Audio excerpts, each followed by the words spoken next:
Welcome to Discipleship for the Present, where we take ancient truth and bring it into clear, modern understanding. This episode uses AI-generated narration based on human-researched and written material. Glad to be here for this one. We're getting into some pretty intense territory today. We really are. I mean, imagine realizing that the single greatest threat to your spiritual life isn't the secular world. It isn't your political enemies, and it's not some massive cultural shift. Right. Instead, it's actually your own desperate need for a comfortable human relationship. That's a lot to take in, but today we are opening up a 600-year-old psychological and spiritual survival guide. Specifically, we're looking at Book 2 of a text called The Imitation of Christ, which is titled Admonitions Tending to Things Internal. Yeah, and we're taking this historic manuscript and basically holding it up to a blazing light. We aren't here for just a quaint history lesson. We're evaluating this ancient work strictly against Jesus Christ's 8 core instructions for discipleship. Exactly. So we're talking about repentance and faith, self-denial and cross-bearing, total devotion, humility and service, the law of love, secret obedience, forgiveness, and fruitfulness. And that standard is completely uncompromising. We're really looking for where this author's intensely internal thoughts reflect the actual, unvarnished way of Jesus, and maybe where they reveal the limitations of a guy living in a vastly different era. Right, because if you're listening to this on your commute, heading to a 9-to-5 job, dealing with a mortgage, trying to raise kids in this hyper-connected world. Yeah, hearing a 15th century voice tell you to forsake the wretched world probably sounds completely impossible. Or even irresponsible. Absolutely. So our role today is to act as thoughtful Christian mentors for you on this journey. You are stepping into the shoes of a modern disciple, looking to align your life with Jesus' teachings, using this text as a mirror. We basically need to figure out how to translate a monastic ideal into a modern reality without losing the radical edge of the gospel. And man, that edge is sharp for the very first page. I mean, the heart of this text, the central spiritual burden the author is trying to form in the reader, is entirely consumed with cultivating the inward man. Yeah, he anchors his whole argument on Luke 17:21, quoting Jesus, saying, "The kingdom of God is within you." And the logical conclusion he draws from that single premise is just staggering. If the kingdom is truly within, then your only logical response is a complete radical detachment from outward worldly things. He's basically asking the reader to sever ties with external distractions to build a worthy mansion inside the soul for Christ to dwell. Wow. Build a mansion inside the soul. Yeah. But we have to understand the psychology behind this demand. When he says to forsake the world, he isn't just talking about, avoiding obvious moral failures or sins. He's actually talking about the economy of human attention. Oh, that's a great way to put it. The economy of attention. Right. Because the human brain only has so much bandwidth. If your attention is fractured across 1,000 external inputs, like political outrage, social obligations, chasing wealth, managing your reputation. You don't have the cognitive or spiritual resources left to cultivate the kingdom within. Exactly. And he introduces this striking metaphor here to explain how we escape that gravity. He says a person is lifted up from earthly things by 2 wings: simplicity and purity. Right. Simplicity and intention, meaning you're seeking only God's will. And purity and affection, meaning you apprehend and taste God without being inordinately attached to the things of the earth. Yeah. And I was really trying to conceptualize the mechanics of this in our current, hyper-connected environment. Right. Because the author uses another image right after the wings. He talks about iron put into the fire. Right. It loses its rust, becomes red hot. And it's transformed into something entirely new. So think about this in terms of the smartphone sitting in your pocket right now. Oh, wow. Okay. Yeah. Right. That device is the ultimate emblem of our attachment to the outward world. It's coded in the rust of 100 different apps: social media, news alerts, messaging, banking, entertainment. Yeah, every single app is an outward attachment. It's a neurological hook that just pulls your attention away from that inward fortress and out into the chaos of the world. Exactly. The smartphone is a perfect analog for the wretched world he describes, because those apps are literally engineered to create dopamine loops that keep your affections tethered to them. You check a feed, you get a microhit of validation, and your affection becomes chained to that external source. So when the author demands purity of affection, he is demanding that we break that chemical and spiritual loop. Yeah, so applying his 2 wings of simplicity and purity is it's like sitting down and intentionally deleting every single app off that phone. Wow, Just wiping it. Wiping it. You strip the device of all its worldly functions, delete the browser, the social feeds, the games, until the only thing that piece of technology can do is make one single, direct, unhindered phone call to the creator. The iron is in the fire. Right. The rust of external distraction is burned away. But honestly, that sounds terrifying because we are so addicted to the rust, we actually mistake the rust for the iron. Yeah, we think those external connections are who we are. We really do. And that terror of disconnection is exactly what he addresses next. Because when you are that stripped down, you experience what he calls a familiar converse with Jesus. Familiar converse. Yeah. The text has this intense, almost desperate focus on intimacy with Christ.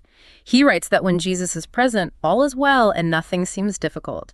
But without him, everything is hard. He literally defines life without this inward connection to Jesus as a grievous hell, and life with him as a sweet paradise. Right. And this isn't just poetic language. He's describing a profound psychological and spiritual reality. When your entire emotional regulatory system is tied to external things. Like how much money you made today, or how many people liked your post. Or whether your boss praised you, yeah. You live in a state of constant fragility. Your peace just goes up and down based on circumstances you totally cannot control. Right. And to illustrate the alternative, the author points to the story of Mary Magdalene in the Gospel of John. She's at the tomb, or grieving Lazarus, and she's weeping, feeling completely desolate. And then Martha comes to her and says, "The Master is come, and calleth for thee." And the author writes, "Happy hour, when Jesus calleth from tears to spiritual joy." It's beautiful. It is. He's describing the internal landscape of the disciple who has learned to source their emotional stability entirely from the presence of Christ. You might be in a state of external chaos, but the moment the presence of Jesus is acknowledged in that inward fortress, there's this immediate resurrection-like shift. Okay, but here is where we hit a massive point of friction in the text. Because to protect this exclusive inward intimacy with Jesus, the author exhibits a profound skepticism of human relationships. He really does. He warns the reader repeatedly not to put their trust in frail and mortal man. Yeah, he writes that even if someone is profitable and dear to you, you shouldn't grieve if they contradict you. Because they that today take thy part, tomorrow may be against thee. And often do they turn right around like the wind. Which is, yeah. I mean, I read that and immediately felt myself pulling back. Because if I'm mentoring a young Christian today and they start viewing every human relationship as fundamentally fleeting and untrustworthy, I'm going to worry about them. Oh, absolutely. Right. We're social creatures by design. Yeah. Genesis says it's not good for man to be alone. If we treat every friend, every spouse, every mentor as someone who is just a fragile reed waiting to snap and betray us, aren't we insulating ourselves from the very community the New Testament commands us to build? It sounds like a trauma response, doesn't it? Exactly. Yeah. It sounds like a trauma response masquerading as theology. It definitely sounds that way to our modern ears, since we heavily prioritize community and vulnerability right now. But we have to look at the theological mechanics of what he's actually building here. He recognizes a fundamental truth about human nature after the fall. We are fickle. We are. Even the best of us change our minds. We fail our friends. We let each other down. If your core spiritual stability, like your ultimate sense of safety and worth, is built on the foundation of human approval or companionship, you are building on a fault line. Right. When that person inevitably fails you, your entire spiritual house collapses. He's trying to force the disciple to build on bedrock. He wants an earthquake-proof foundation. Exactly. He argues that Jesus must be the only foundational friend, and he gives a specific instruction that clarifies the whole philosophy. He says, love all for Jesus, but Jesus for himself. Okay, so he isn't actually telling you to stop loving people. No, not at all. He's explaining the physics of weight-bearing relationships. Human beings were never designed to bear the weight of being someone else's ultimate fulfillment. When you demand that a spouse or a friend be your primary source of joy, you crush them. You turn them into an idol. Yes. And idols always eventually disappoint their worshipers. Man, that reframes it completely. If my love for others is routed through my love for Jesus, the pressure is totally off them. If I love a friend for Jesus' sake, then when that friend turns like the wind or fails me, my core identity isn't destroyed. Exactly, because your ultimate trust was never resting on their mortal shoulders to begin with. It allows you to love people more freely because you aren't secretly demanding they save you. Wow. Which brings us directly to how this text measures up against Jesus' 8 core instructions for discipleship. When the author gets this right, the alignment is just staggering. particularly regarding the instruction of self-denial and cross-bearing. Oh, without a doubt. Chapters 11 and 12 serve as a complete masterclass in what it actually means to take up your cross daily. Yeah, he titles Chapter 12 of The King's Highway of the Holy Cross. Notice the language there. The cross isn't a detour you accidentally take when things go wrong. It is the highway itself. It's the only road. And it's in chapter 11 that he delivers this critique of Christian culture that honestly feels like it was written this morning. He writes that Jesus has many lovers of his heavenly kingdom, but very few bearers of his cross. Wow.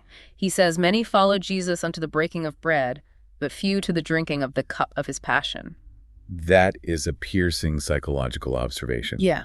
Because we naturally gravitate toward the benefits of association with Christ, right? Right. The community, the peace, the breaking of bread, the miracles. But the moment discipleship requires us to drink from the cup of suffering, the moment it demands real agony, loss of reputation, or physical discomfort, the crowd miraculously vanishes. Jesus experienced this literally in the Gospels. Thousands wanted the multiplied fish and loaves, but only a handful stood at the foot of the cross. Right. And the author asks the reader point blank, Christ's whole life was a cross and martyrdom, and dost thou seek rest and joy for thyself? Ouch. We all want the royal way. You know? We want the crown without the thorns. We really do. And the author explains the mechanism of human nature here.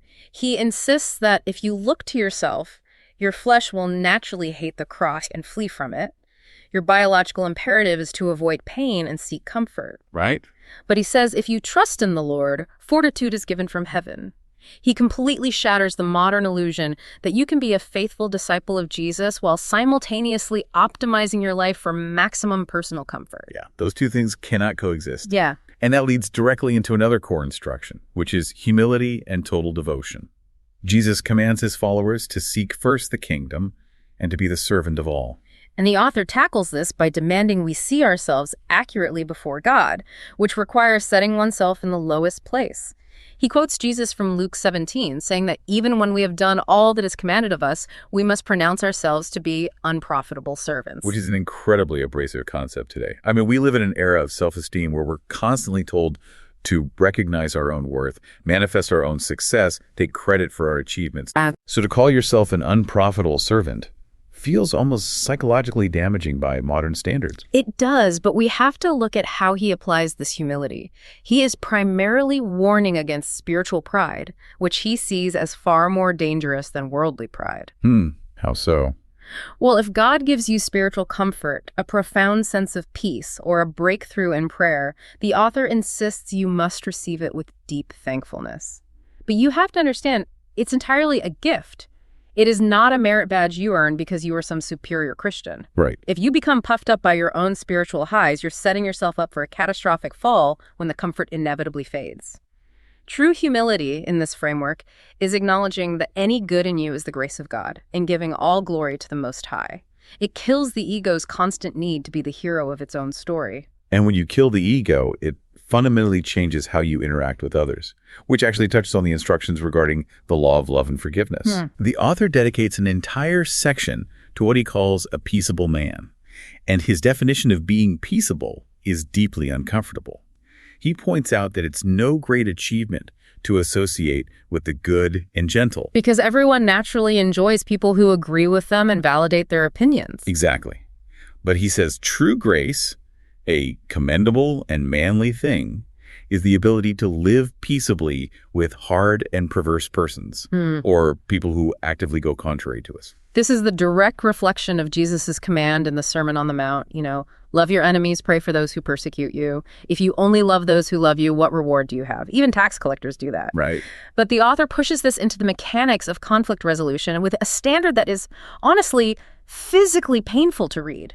He writes, it were more just that thou shouldst accuse thyself and excuse thy brother. Okay, accuse thyself and excuse thy brother. Right. Let's pause on that because our default neurological setting is the exact opposite. Psychologists call it the fundamental attribution error. Right. When I do something wrong, I blame my circumstances. I say, I was tired, I was stressed, I had good intentions. But when you do something wrong, I blame your character. I say, you are selfish, you are lazy, you are inconsiderate. We are expert defense attorneys for ourselves and just merciless, bloodthirsty prosecutors of everyone else. Yes. We build these massive internal courtrooms where we're always the judge and the other person is always the defendant. Always. I'll give you a ridiculously mundane example to show how deeply embedded this is. So last week, I walked into my kitchen and saw that someone in my house had left a plate with dried food right next to the empty dishwasher. Oh, no. Immediately, my heart rate spiked. Within 10 seconds, I had drafted a full psychological profile of how disrespectful and ungrateful this person was. I was prosecuting them in my head. But if I leave a plate by the sink, what's my narrative? Oh, I was rushing to a meeting. I'm carrying so much mental load right now, I'll get to it later, right? So I excuse myself effortlessly. This 15th century author is telling me to short-circuit my basic human instinct for justice. He's mirroring Jesus' command to remove the massive plank from my own eye before hunting for the speck in my brother's eye. He's arguing that you are miles away from true charity if you only know how to be indignant against others and never indignant against your own flaws. He says that keeping peace in this miserable life consists rather in humble sufferance than in avoiding adversities. Wow. You cannot control the hard and perverse people around you, but you can control the inward fortress. You can choose to excuse them, absorbing the slate, rather than detonating your own internal peace to prove you were right. And doing all of this without demanding any credit brings us to the instruction of secret obedience. Jesus said our giving, praying, and fasting should be done in secret, seen only by the Father. Right. The author captures the essence of this in his chapter on the joy of a good conscience. He states that the glory of the good is in their consciences and not in the mouths of men. He views any desire for temporal glory or any concern about what people say regarding your good deeds as proof that you have very little love for the glory of heaven. To walk inwardly with God means you commit yourself wholly to Him, seeking no witness from without. Yeah, he writes, "What thou art, that thou art. Neither canst thou be said to be greater than what thou art in the sight of God." Think about the absolute freedom in that statement. Seriously.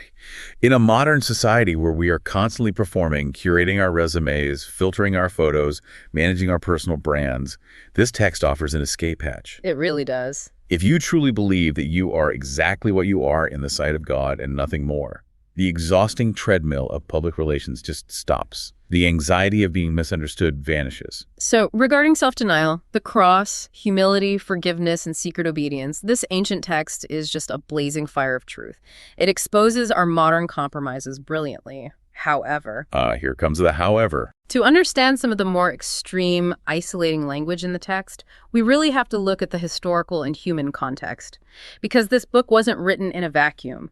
It was written by a man embedded in a very specific world, and it's filled with the echoes of the cloister. Yeah, and we don't have to be theologians to pick up the clues. They are scattered everywhere in the text.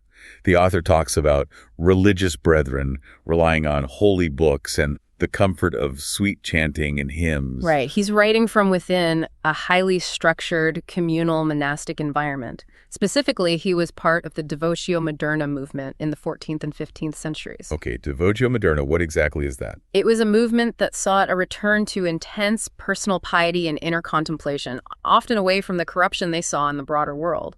And that environment creates a very specific type of spiritual pressure cooker. Okay, how so? Well, in the early centuries of the church, the great threat to discipleship was external. It was Roman emperors, lions in the Colosseum, physical torture. But for this author, safely tucked away behind the stone walls of a monastery centuries later, the threat matrix has entirely shifted. Right. The primary problem isn't external persecution from a pagan empire.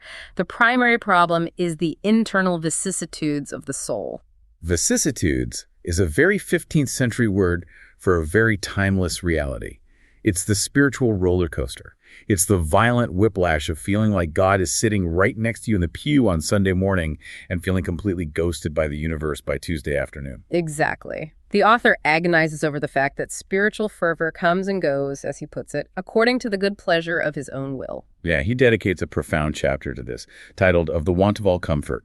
He's describing the psychological state mystics call spiritual dryness. Just imagine his physical reality for a second. He's in the monastery. The external environment is perfect. Their religious brethren are there. The holy books are open on the desk. The sweet chanting is echoing through the chapel. He has engineered his entire life to feel close to God. Right. And yet he writes that All these help but little, and have but little savor, when grace forsaketh me, and I am left in mine own poverty. Man, he is mapping out the terrifying moment when the dopamine of spiritual feeling completely dries up. You do all the right things, you say the right prayers, and your brain gives you absolutely zero chemical reward. Yeah, he's trying to teach his monastic reader how to survive the days, weeks, or even years when God feels entirely absent. And to teach this endurance, he uses a visceral historical example. He talks about the martyr Lawrence. Yes, Lawrence. Lawrence was a 3rd century deacon in Rome. The author highlights that Lawrence gave up profound human comfort for Christ, specifically his beloved priest and mentor Sixtus. During a persecution, Sixtus was arrested and led away to be executed first. Lawrence had to watch his spiritual father, his dearest friend, walk to his death, leaving Lawrence behind. The author uses this historical trauma to teach the reader how to endure what he calls banishment of heart. He notes that Lawrence conquered the love of man by the love of the Creator. Right. The author is looking his reader in the eye and saying, if Lawrence could endure the physical, agonizing loss of his beloved Sixtus for the love of God, you must learn to endure the emotional and spiritual loss of God's felt presence. You cannot demand that God constantly supply you with sweet feelings. Exactly. You have to wait with patience, sit in the silence, and not immediately despair when the comfort is taken from you. And understanding this context is vital because it explains the intensity of the author's inward focus. When your entire world is geographically and socially isolated for religious purposes, the only battlefield left is your own mind and affections. The wars fought in this text are entirely psychological. They really are. But this is exactly where we must ask the crucial mentor question. If we're using Jesus' 8 core instructions as our absolute unwavering standard, where does this monastic text drift? Where does it complicate faithful discipleship for a believer living outside the cloister? Yeah, I think I know where you're going with this. I am waving a massive red flag regarding the instruction of fruitfulness and active service. Okay, let's hear it. Jesus is incredibly clear. He commands his disciples to bear visible fruit, actions, deeds, and interventions produced from a good heart that actively impact the world. He calls his followers to be the salt of the earth, the light of the world, the servant of all. But because of the author's absolute terror of external distraction, he gives advice in chapter 5 that feels directly contradictory. He writes, "The inward Christian preferreth the care of himself before all other cares. He that diligently attendeth unto himself doth seldom speak much of others." The tension there is undeniable. He actually goes further, saying, "Thou wilt never be so inwardly devout unless thou pass over other men's affairs with silence and look especially to thyself." Yeah, and we have to recognize the risk here. The intense focus on internal purity borders on spiritual narcissism. If my primary spiritual directive is to ignore everyone else's affairs with total silence, how do I fulfill Jesus' command to wash my neighbor's feet? Exactly. How does a mother of 3 pass over the affairs of her toddlers with silence? Right. How does a corporate manager advocate for an employee who's being treated unfairly if they're only looking to themselves? How do we care for the poor or speak up for the oppressed? Jesus did not stay in the wilderness. I mean, he spent 40 days there to prepare. But then he came down from the mountain. He waded into the mess of human affairs. He touched lepers. He confronted corrupt politicians. He fed the hungry. The monastic ideal struggles profoundly to reconcile the call to intense inward contemplation with the messy, exhausting outward demands of loving a broken world. No. The author heavily prioritizes the contemplative life because he views the external world as inherently dangerous to the soul. Which reveals another area needing careful discernment. His view of the created world itself. He writes, "Nothing so defileth and entangleth the heart of man as the impure love for creatures." And we have to balance this carefully. On one hand, his warning against idolatry perfectly aligns with Jesus' instruction on total devotion. We cannot serve 2 masters. Right. But on the other hand, it creeps dangerously close to a dualistic mindset. Dualism. Yeah, dualism is the ancient heresy that views the spiritual, invisible realm as entirely good and the physical, material realm as inherently dirty or evil. And we have to push back on that with Genesis chapter 1. God created the physical world. Dirt, water, animals, human bodies, and he called it good. Yeah. Jesus himself did not treat the physical world with a pair of tongs. He engaged deeply with it. He enjoyed long meals with outcasts. He turned water into wine at a wedding. He wept at the grave of a friend. He had close, affectionate human relationships. If a modern reader takes the author's extreme warning against the love of creatures to its logical end, they might become paralyzed. They might be unnecessarily afraid to deeply love their spouse, enjoy a good meal, or appreciate art, thinking all of it is merely a trap to defile the heart. And that fear bleeds into one final tension regarding the instruction of repentance and faith. Jesus calls us to turn from sin, yes, but he also promises that his yoke is easy and his burden is light. The gospel is fundamentally good news. Right. But the text sometimes leans so heavily into intense self-punishment that it feels like it loses the joy of grace.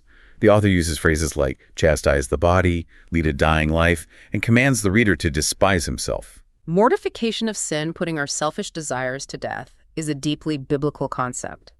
But the relentless tone of self-flagellation in this text can overshadow the simple, joyful rest found in trusting Christ's finished work on the cross.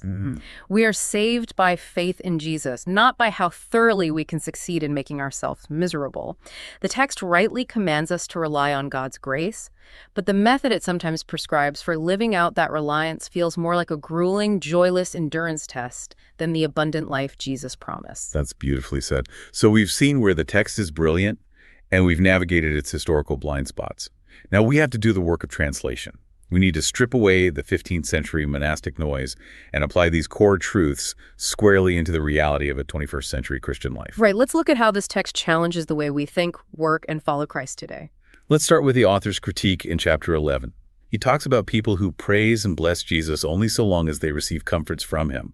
He diagnoses these people with a specific, devastating word. He calls them mercenary. Oh man, mercenary. Yeah. A mercenary fights for a paycheck, not out of loyalty to the king. If the pay stops, the mercenary abandons the battlefield. This is a lethal diagnosis of modern consumer Christianity. Yeah, it really is. We live in a culture that markets faith as the ultimate life hack. The subtle and sometimes overt message is, follow Jesus and your marriage will be fixed, your business will flourish, your anxiety will disappear, and you will achieve your best life now. And the author aggressively challenges this. He asks, where shall one be found who is willing to serve God for naught? Are you willing to follow Jesus even if it costs you your reputation, disrupts your comfort, and materially benefits you nothing? It forces us to ask if we love the giver or just the gifts. Exactly. Another profoundly relevant translation for today is his warning about the praises of men.